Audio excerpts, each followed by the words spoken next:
What's up guys, David Moss Jr. here. I wanted to make an updated video. Now, I have helped thousands of people build DIY cold plunges over the past 3 years since the very first DIY cold plunge I ever made, which had a submersible pump, a lot of components in the water with me in a metal stock tank. I've learned a lot about cold plunging and I've reviewed a ton of products since then, and I wanted to make an updated video. The crazy thing is a lot of the components that I used in that very first DIY, I would still say are up there at the tippy top of the reliability list today. But I do want to make an updated video where I show you exactly how I am building this new setup, which looks kind of interesting, and we're going to go through each piece and each part in detail. This video is not going to show actually attaching it to a tub, but I'm going to explain exactly how you will attach it to any tub of your choice, whether it's an ice barrel, an inflatable, anything that's chiller ready, anything that already has the screws in the side so you can attach a chiller. This will work for any of them. And if you're a super handy person looking to build your very own tub using a Rubbermaid tub, galvanized trough, or anything like that, and all you'll have to do is get bulkheads, drill a quick hole wherever you want the two holes to go in, attach the bulkhead, and then this will attach right to that. All right, so without further ado, let's go ahead and jump right into it. So if you watched my latest DIY cold plunge, this was the actual connection that went into the ice barrel, is what I was using most of the time. Now, since then, there's a lot of options on the table and a lot of them are less expensive, and that's what's cool about this. The entire kit that I'm gonna go over with you today, including a 1/4 horsepower chiller and Ozone in the line, is about $1,000 all in. So all you have to do is be able to screw a few components together, attach it to a tub, fill it up with water, plug it in, and you will have your own cold plunge for extremely cheap, is what I'm trying to say. So this was the original build. I just want to kind of go over it for a second. This piece right here went into the bottom port. And then I had this little spigot here at the end. This was to drain the tubs. And what I realized after just a few water changes is that by having this just kind of like gravity fed, it took a while for the water to come out. So we made some upgrades there. And then this piece went into the filter and everything that we're going to talk about today. So let's break this down, and I'm going to show you exactly how this whole thing is designed to work. I'm going to hold it together first and then we'll go through it. So this piece right here, this actually unscrews. All of this is stainless steel now. So this piece right here is designed to go into a 3/4 inch female connection. So basically an ice barrel, the Frozen 400, most of the cold plunges have a 3/4 inch female connection to the tub itself. So I have this little extension here that goes on to this little elbow, and this elbow just turns everything. So theoretically the tub will be here, and this sits kind of snug against the tub so it's not sticking out and taking up a bunch of your space with a bunch of extra unnecessary components that you could trip over. So this just has it stick out a little bit more. And the cool thing is if you do have one of the barrels that has a 1/2 inch connection, I have this in the kit that goes 3/4 inch female, so it'll go on to this, to a 1/2 inch male. That's what this is. The male goes in. Kind of, yeah, it's sexual, but it is what it is. So the 1/2 inch will go into a 1/2 inch connection. If you're not following along and if you had any questions that just this doesn't make sense to you throughout this at all, reach out to me on Instagram at dmossjr. You can send me a private message there or just chat with me in the comments, or ask good questions in the comments of this video to help somebody else who might be going through this build. We'll answer the questions there, create a resource for a lot of people out there. So this connects to the tub, and that will connect to this little elbow. So this piece connects to this elbow, and then this elbow is just designed to turn the water from the tub into all of this, right? So right now we're just talking two pieces. That goes into this new upgrade. So this all goes into this new upgrade here. And this is a ball joint, a stainless steel ball joint. So obviously with the line going towards the water flow, that means it's open. Anytime you see a ball joint that's like that, that means the water flow is closed. It's how you burn out a pump, so we wanna make sure that our water flow is always open, all the way open. So the water is gonna go through this ball joint into our inline filter. Now I know a lot of people like to upgrade and get micron filters. To me, it's a waste of money because you're not drinking the water. You don't need to get all the microns out. And if we have ozone in here and we're using hydrogen peroxide, we're good to go. So I have a ball joint here. It goes into your inline filter, which is a strainer, a mesh strainer, so it catches debris, it catches things from going into your pump.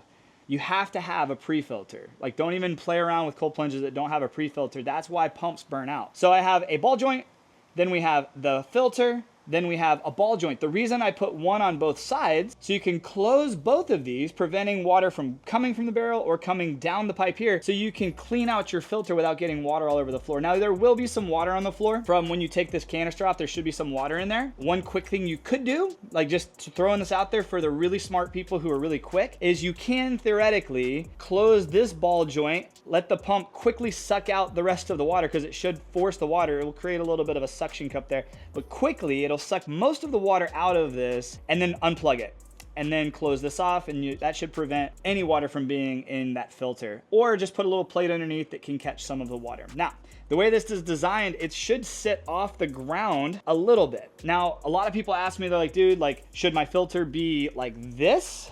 Well, then there's no room.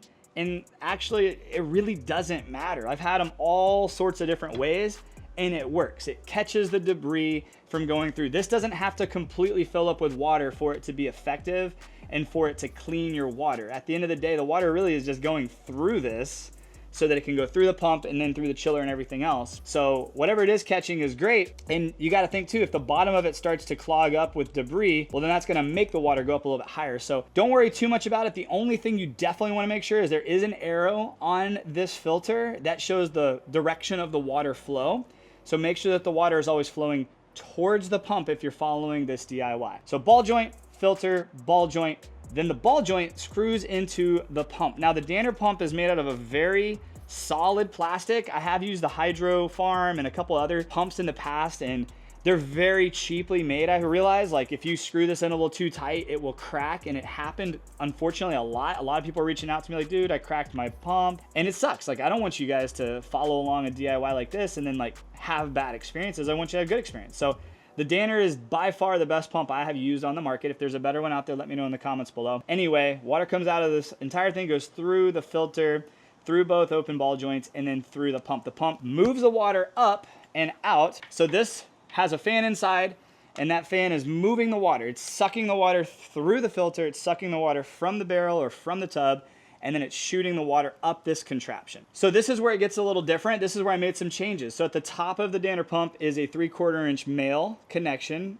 and where the water goes in is a 3/4 inch female. That's why we've got this ball joint going in, and then we have this little three-way on the top here. I put this three-way on the top, and then I attached this little hose spigot towards the outside here. I'll get to that in a second. Let me finish my thought here. So it has a three-way. At the top of the three-way is another ball joint. So in the kit, it doesn't allow me to put 3, like the quantity. I do have it in the notes and stuff, but you will need 1, 2, 3 of these inline ball joints for this entire setup. Once again, the entire setup, including chiller and ozone generator, is $1,000. Right now it's $1,004 is what I calculated on the Amazon kit. So you'll need 3 of those. So three-way, you have the spigot coming out the side here. You're gonna wanna keep that closed, obviously. And then you have the ball joint up here. On top of the ball joint is a 3/4 inch female to a 3/4 inch barb. I hope you followed along. I hope this was super easy. There's really not a lot of crazy explaining to do. I do want to get into some actual like trial and error stuff that we're going to go through, but the explanation behind why all this is I put 2 ball joints on both sides of the filter, so that makes changing and cleaning out the filter easier.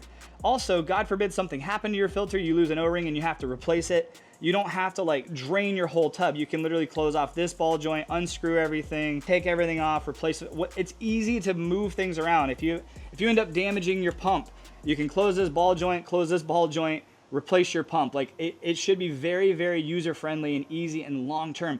I have people that have followed my original DIY with a very similar setup over a year ago, have been running their system non-stop for over a year with this same little filter without ozone and with this same pump, and it still works. Like, I put this DIY up against a lot of the expensive cold plunges that I review. Now, it may not look as pretty, but it operates very, very well. Anyway, we've got all this. This is how it connects to the actual tub itself. Boom, boom.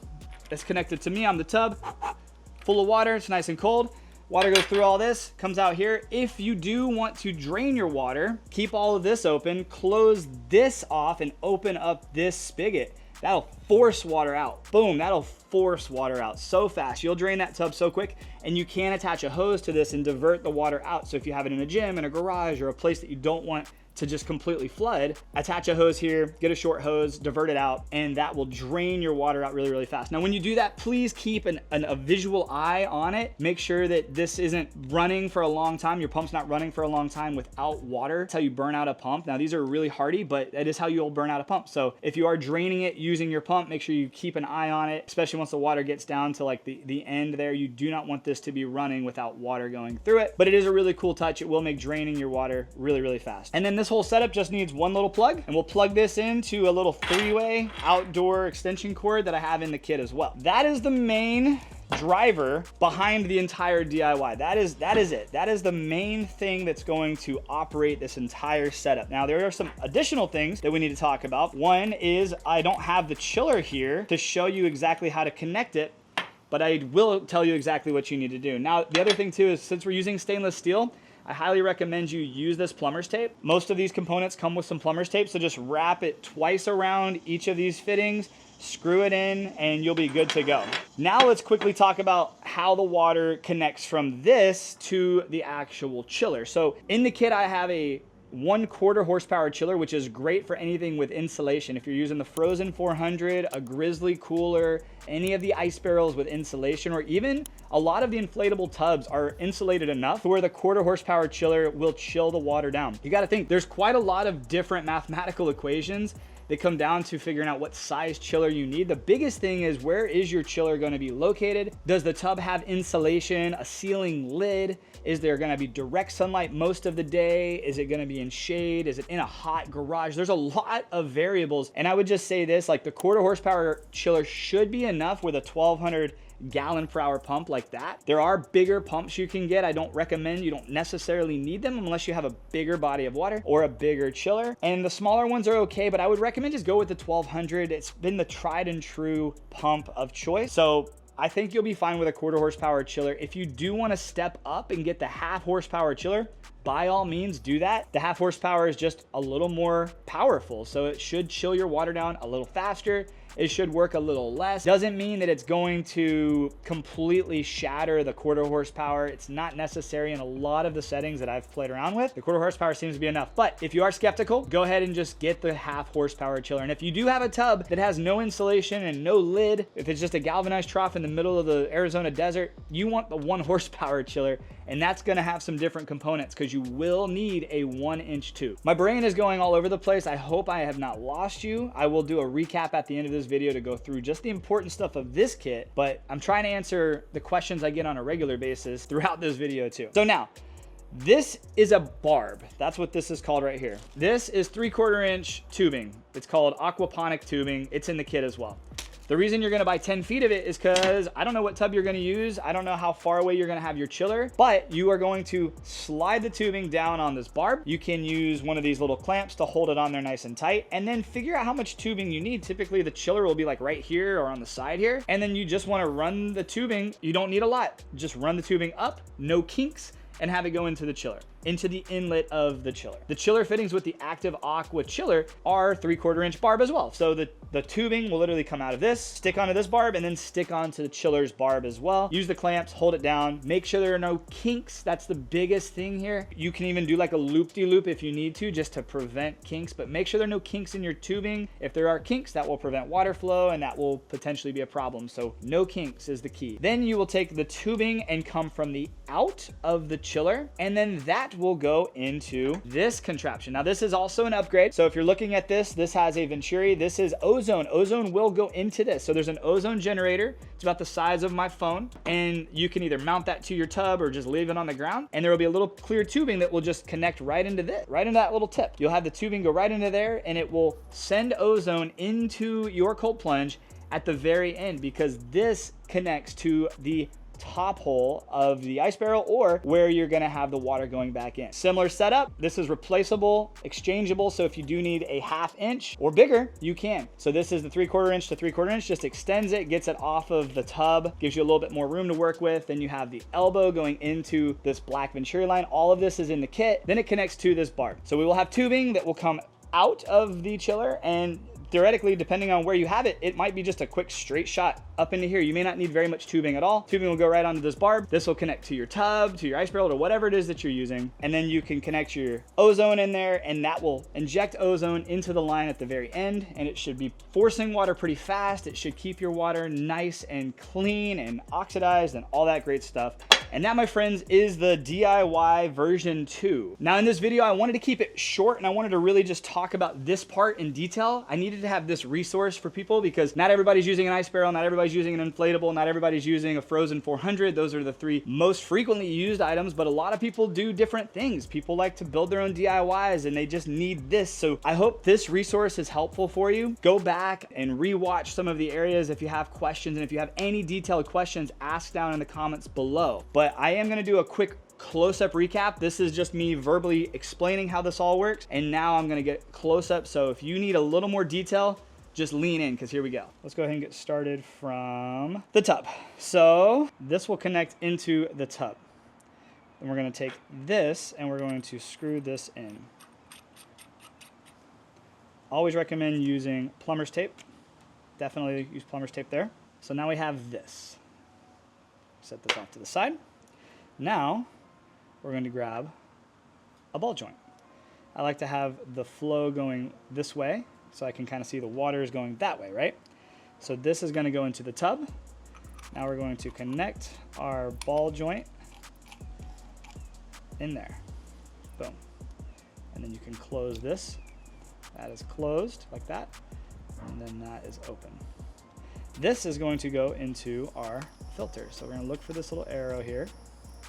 So once we see that arrow, we're going to screw that in. Boom. Just like that. Arrow going that way. This is where we're going to change that filter. Remember, this filter, you will take this off to change the strainer out. Inside there, you can kind of see there's a little guide. Boom, boom. Don't lose your O-ring in there. And then screw that back on. Perfect. So right now that's what we've got. Go like that. You can tighten this up however you want it. Do it like that. Keep it nice and simple. Now we're going to take another ball joint and we're going to screw that on. Same thing. And then this is going to go into the pump. So this is where we'll screw this on. Might be easier to just do the ball joint itself first. Don't want it to strip. There we go. Boom, boom, just like that. So theoretically, that's how we should be looking right now. Boom. That's how that should look. Now, we're going to take our 3-way and we're going to screw this to the top here. Just like that. And we're going to take our little hose spigot here, the back side there, and we're going to screw it in here. You can do it however you want. And then the last thing is we're going to take another ball joint and connect it here to the top. There we go. There's always a spot where it gets caught. Perfect. And then the last thing we will do is we'll take this little barb and we'll screw it to the top here. And then that's theoretically how it should look.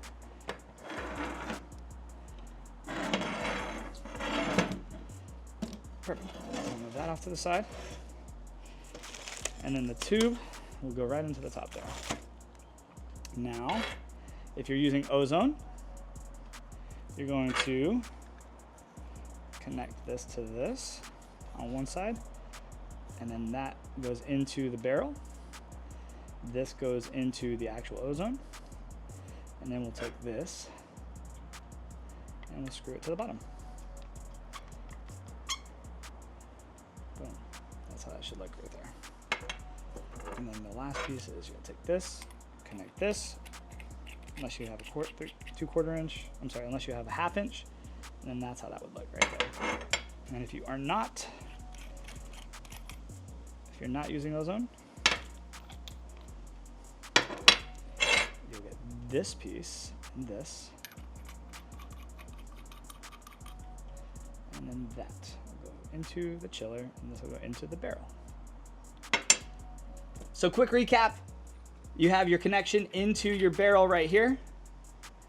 And this can be replaced with the 1/4 inch to a 3/4 inch. Every component we're using in this kit is 3/4 inch.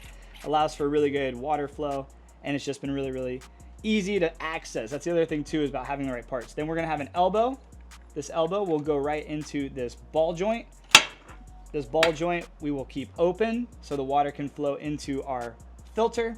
This is the filter that I'm using. This is a filter that so many use, and it works really, really well. Now, real quick on the filter, when you do turn everything off and it's time to spray this out, I do want to go over maintenance of this filter real quick, because this is the #1 reason I get a DM from people on Instagram. So I want to just make sure that this is in here. You're going to turn everything off. You're going to close both of these ball joints.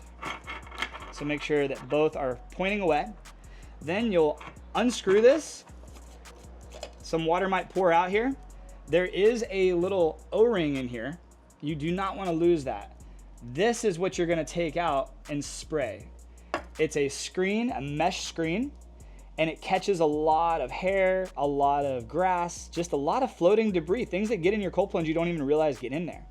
So you're going to want to take this out, get a hose, spray it out, clean it out to where you can see through it again, and then stick it right back on there. There's like a little thing inside, and screw it in. It has its own little guides. Screw it in there nice and snug, and boom. That's how you clean out your filter. You don't have to buy replacement filters. You're not gonna have to get a subscription, anything. Now we have our filter clean. We can open this back up, and plug everything back in, turn everything on. So when it comes time to change your water completely, you don't have to do any of that yet. I would recommend just closing off this ball joint that's at the top here. So this will be off. You'll open this one up, pointing it out, allowing the water to force out. So the pump itself will keep moving the water fast out of this spigot. You can attach a hose to that, run it off somewhere. But having this will make draining your barrel, draining your cold plunge, and cleaning the water out on a regular basis very, very simple. Once that's done, close this off, open this back up, and fill your tub back up. Once it's full, or at least once the water is higher than this inlet, you can turn it back on and start chilling your water again. So you have a 3-way that connects to that, a ball joint, and then this is the barb at the very top. This is where the tubing will connect, and then the tubing will go into the chiller. And then from your chiller, move this off to the side. From the chiller, you will connect the tubing into this barb. This barb connects into the Ozone Venturi. There will be a little clear tube that sticks into this. That's what pumps ozone into your cold plunge. If you decide you want to use it, I recommend it, but you don't have to. If you don't want to use ozone at all, you can bypass this entire thing completely and just get a barb. I do have those as well. You know what? I'm going to put those in the kit as well for someone who doesn't want ozone. So you can just go into a barb. Basically, the hose, this right here, will come out on the chiller, and then you'll connect the hose, and then the hose will go into the barb, and the barb will connect into the barrel, the tub, whatever it is that you're using. But if you are using ozone, this is how the setup will go. It'll screw right into the barrel or the cold plunge of choice, hang down, have ozone or not. That's how that is designed to work, and that's how it's supposed to look. So there we have it, my friends. That is the quick tutorial for the David Moss Jr. DIY Cold Plunge version 2. It's the first time I've really updated it since we started doing this a couple years ago. The DIY has worked for so many people. I felt like, why change it? But I have had some cool feedback from people over the years. They're like, dude, it'd be so cool if we added some ball joints to this so that we could change the filter out without getting water all over the floor. So we did that. Man, it'd be really cool to add a 3-way on top of the pump with a hose spigot coming out the side so we could drain the tubs much faster. So we did that. Really keeping it clean, keeping it small, takes up a small footprint, and using the stainless steel, I think it just looks really clean and it should last a long time, whether you have it indoors or out. Now, another reason I went with stainless steel instead of just plastic or PVC is because a lot of those parts were hard to keep in my kits. Amazon's a little weird. So if I had a part out of PVC or plastic and it was in my kit and it was great, and all of a sudden that was out of stock, Amazon would start to put some random things in there. So I had people buy kits and they couldn't even get the the right parts, and I'm like, what the heck's going on here? So these are parts that are easy to access, easy to find. I believe the stainless steel will last a long time. Make sure that you are using plumber's tape. I never used plumber's tape, but I always had my stuff outside where I didn't care if it leaked, and I'm moving stuff around so much. To me, it was never really a permanent solution, so I never really used it, but I would highly recommend using plumber's tape. It just makes the seals a little bit tighter, and it should make it a little bit easier too if you ever need to remove anything, because stainless steel, once it's on for a long time, it can kind of like forge itself together. Like the old piece I had that was here, I can't take those off, but they've been together for like 2 years. So anyway, use plumber's tape. If you have any questions, pop them down in the comments below. I hope this video is helpful to somebody out there. If it is, and you have friends that are trying to build a DIY and they want something nice and clean, share it with them. If you got to this point in the video, please leave a comment, whether it's a positive comment, a negative comment, a question, or just an emoji. YouTube's kind of changed its algorithm a little bit where comments and engagement are rewarded by more visibility. So please engage as much as you can, like, subscribe, all that fun stuff. I appreciate you guys for watching. I'll see you on the next video. Have a great day, my friends, and God bless. And speaking of next video, if you want to see me actually connecting this to a specific tub, whether it's the Frozen, an ice barrel, or an inflatable tub, or just a DIY using the bulkheads, let me know in the comments below which video you would like to see next. This was a resource I felt like we needed to have out there, where it was just building this contraption itself. A little more detail, some close-up shots, hopefully helping more and more people. But if there's something you need to see specifically, or you have any questions, let me know in the comments below. I love answering your questions and comments with future videos. So stay locked in, click on a video that's gonna pop up on screen here next, and watch the next one, because I think you'll like it, and I'll see you guys later.